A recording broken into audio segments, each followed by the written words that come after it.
A Newsmax host this week has come up with a brilliant legal strategy for Donald Trump so that he can avoid going to jail if he is convicted in the hush money trial.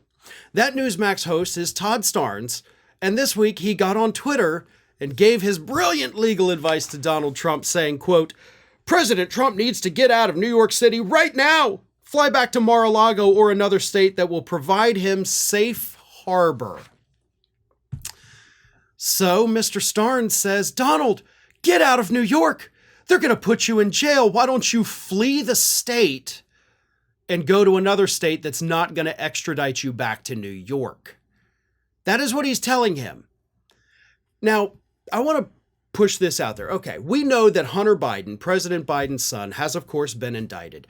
Can you imagine what would happen if, like, an MSNBC host, if Rachel Maddow got on Twitter and was like, "Hunter Biden, you need to flee the country, get out of here so they can't arrest you"?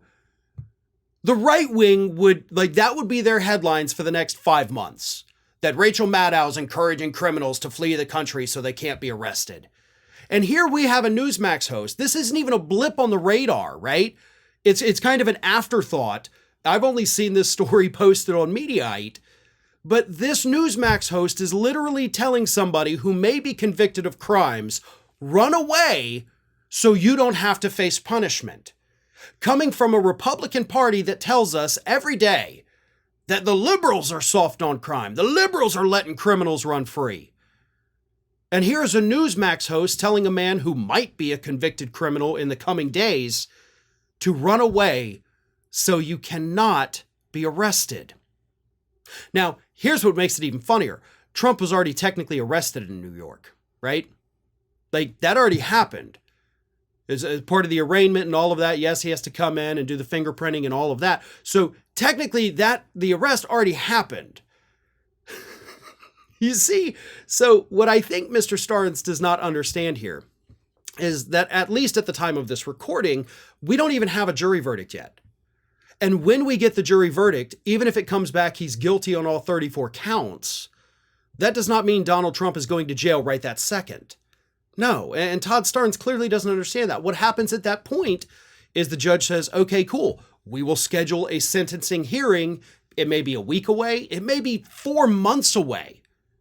Sometimes they do take a long time to get to the sentencing hearings.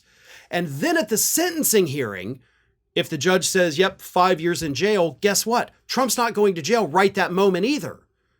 The judge will then say your sentence begins on this date, so you have time to get your affairs in order.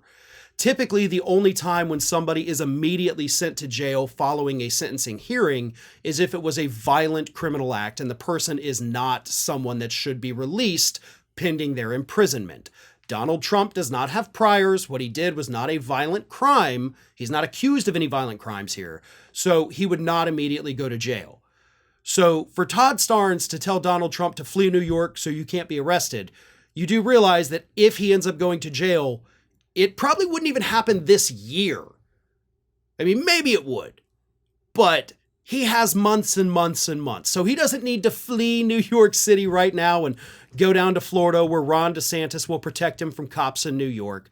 Plus, the other part of this is, Mr. Starnes, what do you think Trump's going to, you think he's literally just going to stay at Mar-a-Lago for the rest of his life and just never leave? Because he's in the middle of a campaign. So as soon as he goes to another non-red state and does a rally, do you know who's going to be waiting there at the airport runway when he gets off? New York City police officers. And they're just going to arrest him then.